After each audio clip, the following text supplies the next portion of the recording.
Young Money Finances, we are beyond excited to know that if I'm somewhere in the community and some kid has experienced Young Money Finances, I hear it. They either say plan, prioritize, pay. They either say spend, save, share, or give.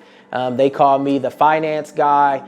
So really aligning our services to our youth to, again, bring about the fun. Again, we have flashcards that have financial literacy terms, and we were given a workshop last week, and the students stayed 30 minutes after to still play the game as they're learning about financial terms.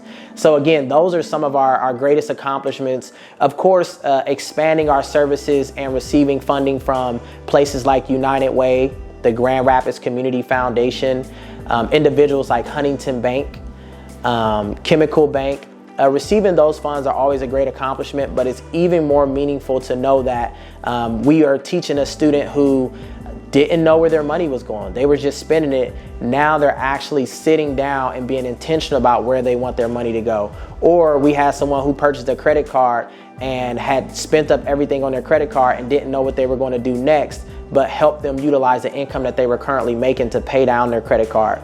Or someone who is a college student who is currently trying to figure out how many jobs they're going to work while they're getting their education, who is now paying off their parents who took out loans for them while they're in school and making good grades. So for us, these are things that we truly love. Oh, and then finally receiving a text message from a parent saying that my daughter was going through some depression, but through your workshops and stuff, this is the happiest I've ever seen her. She's been really participating. I didn't expect this.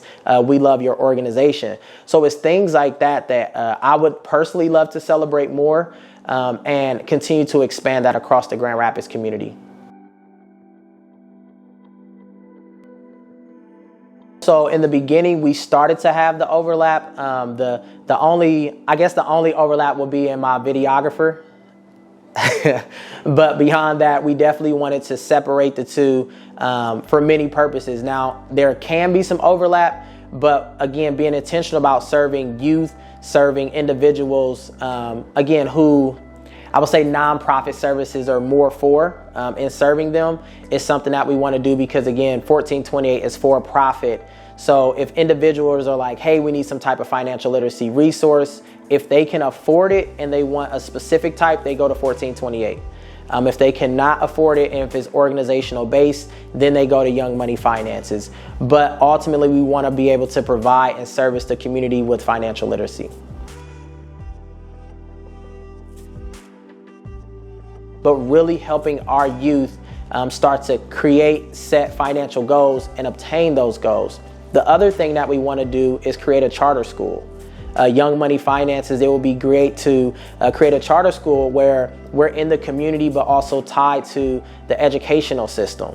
So students are receiving their general education requirements, but then going to YMF to get more of a financial experience. How can you start investing? How can you start saving? How can you start spending intentionally? But then again, with that universal and holistic approach. The culture responsive financial literacy system that I created, which also means that you're teaching financial literacy to the individual, not to the masses. So when we talk about saving can be different for you, Rachel, than me, right? Based on your value systems. Maybe you want to save for insert here thing or insert thing there, which may mean that your approach to saving is different.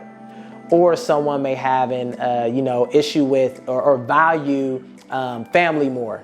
So a lot of their finances is being spent on the family. So how do we help you have that conversation with your family that these are some of your goals so that they know, so that we're not perpetuating the same cycle that was created, which doesn't allow you to be empowered through your finances. I believe that people should learn how to take control of their money because at the end of the day, they're going to do what they want to do with their money. So why not leverage that, right? So what we try to help them do is identify a few things that they want to do, and then the curriculum is structured to help them obtain those things. So for example, we may have students, individuals, or families who want to increase their income to either pay off debt, save for a house, etc., right? So if they create a very specific SMART goal or goals, we have conversations about, okay, what does that look like in its application? Who's going to help you with that goal? When do you want to accomplish it? What are some perceived barriers that you have, whether internally or personally? or externally within your community or household that may impact that barrier. So again, it's really that holistic approach, because if you can accomplish that goal, then it's typically a copy and paste model to accomplish something else, because it's mainly about behavior.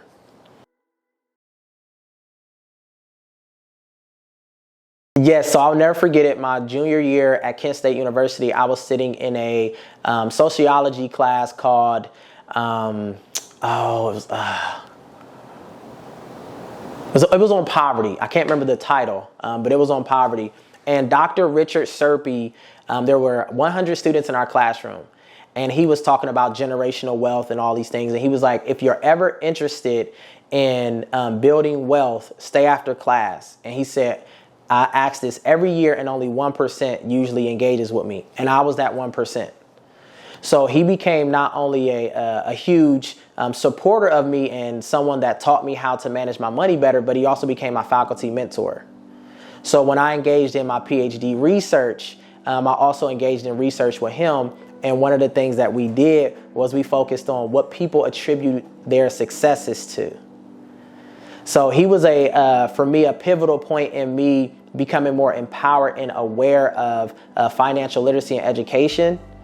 And then from there, I started to learn, observe, and create my own financial literacy models. So he was the one that helped me invest in an IRA when I was still in school, when I didn't think that I could do it. He said, you get a refund check every year, right? And I was like, yeah. He was like, why don't you invest that in an IRA? I was like, what is that? And then, of course, when I got my refund check, the very first time I didn't do it. I bought a PlayStation, right? So then that's when he started to talk to me about, behavior. Again, a psychologist talking about society impacted behavior, things like that. And he was like, if you're very serious about wanting to change, your behavior and build wealth, you're going to have to change your behavior. So the following year, I invested in an IRA, and it changed my life because I still have that IRA to this day. So I'm the director of core and student support services, and we serve, again, first generation, low income, and students with accommodations. One of the things I love about my role is not only do I get a chance to advocate for equal access and education and other resources, but I get to have meaningful conversations and coach and help our students achieve some of their goals, such as graduation. So literally today, I was meeting with a student who was going through some academic difficulties, but through our conversation, we realized that it wasn't solely on education, right? There were external factors such as family that was impacting her ability to focus in the classroom. So she acknowledged the fact that I was willing to reach out to her and have the conversation, but more importantly, I became a lasting resource for her, like I do for many of our other students. So again, I love the work that I do at Aquinas. I love attending conferences to learn other ways that we can support our students, but more importantly, I love when our students come to us and say, well, because of you, because of this program, because of the support that I received, I was able to graduate. I was able to find my career job. I was able to teach or tell my siblings that college is important or education is important. So yes, I completely value education, whether it's in school or you taking ownership of your own education and just Googling how to invest to learn some of those strategies as well. One of the places I see myself is definitely still here in Grand Rapids. As far as the organizations that I have, I would love for those organizations to continuously receive community support, but not from the stance of like contributions, right? But to get more individuals who are partnering with our organization, such as, again, we went from 4 instructors to 8. I would love to continuously increase our organizations where these are community members. These are members who are having impact in the community, to where I am, one of my main roles is to go to other states, go to Washington and advocate for more resources to feed into our organizations so that we can have more sustainable impact. That's one place I see myself. As far as Aquinas, again, I love Aquinas. I definitely see myself there in 2 years, but also I'm a firm believer of when you're called to do something, you move. So right now, I think I'm called to be community oriented, to be community responsive, to be culturally responsive, but more importantly, speak through impact. I love talking, but I also love when our organization and our individuals can speak more through our impact.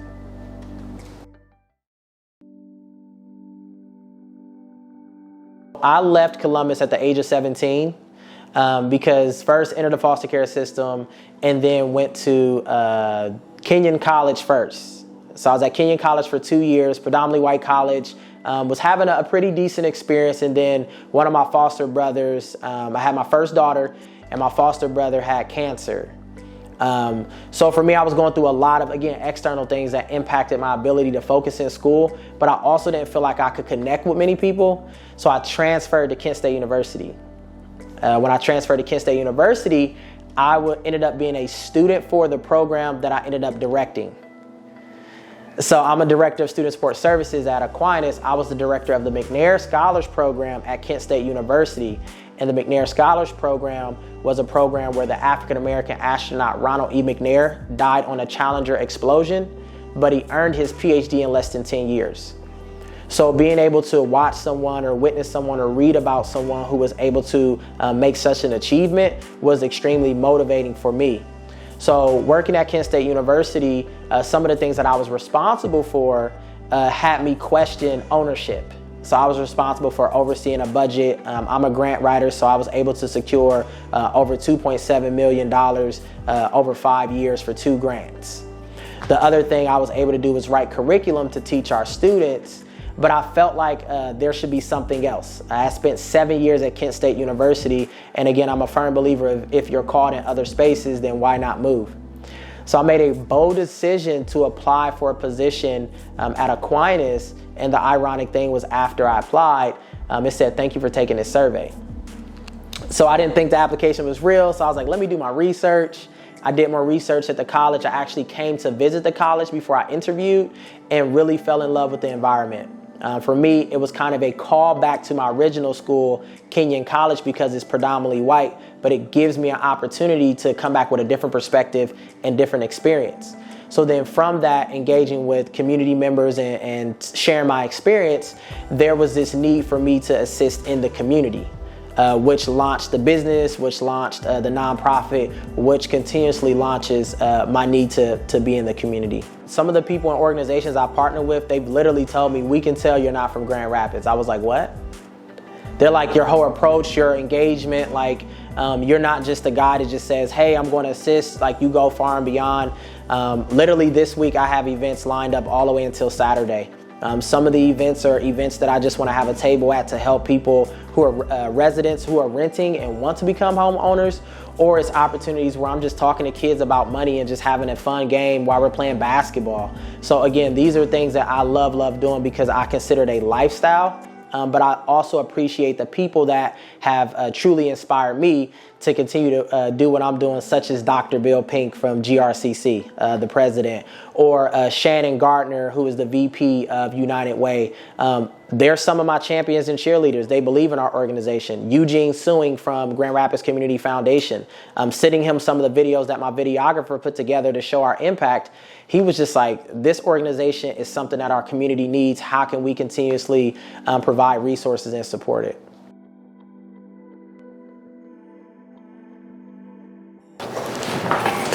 These are something I should have started with, Rachel. So these are called money manager kits, right? And this is one of the reasons why I would say we're being very innovative in our approach to financial literacy.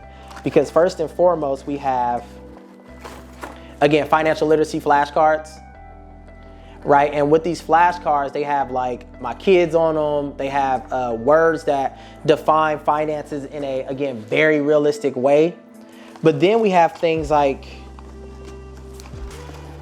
math made simple tips, right? Because we know that we can teach math, but here's a way to make it simple. And then from there, we have pledges.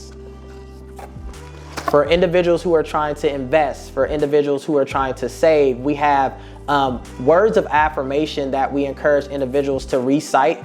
So I'll read this one really fast. This one is about investing. It's not too early to begin learning about investing. I will make good decisions as an investor. I will continue to learn more about investing. I will invest in the process before the profit. There will be some good and some bad investing days. Every day I will trade my plan and not my emotions. Investing my money is a risk, but I am willing to take the risk because investing can help me build generational wealth and impact my family, friends, and community. I will be the last generation that starts from scratch. So we have pledges, again, assigned to different areas of financial literacy focus. So whether it's entrepreneurship, investing, or basic money management, which leads me to a few different planners. This one is hot off the presses. So it's our Young Money Investing Planner. The great thing about these planners, again, very interactive and engaging. You get to talk about your emotions when you're investing. You get to document and reflect on what are some of the impacts. You have information that talks about different types of investors, and you can circle those investors. You also have QR codes where you take a picture of it. It'll link to my website or other videos that talks more about investing. Or you'll have something like our small business planner. We have a lot of young, I'll call them problem solvers out there. So whether you make it a business or not, for our organization, our theme for our Young Entrepreneurs program is entrepreneurship is leadership. So we're not just teaching you how to have a business, we're teaching you how to become a leader and then apply those leadership strategies into your idea. So if you become a business owner, that's on you. Like that's your, that could be a goal that you have, but we want you to become a difference maker.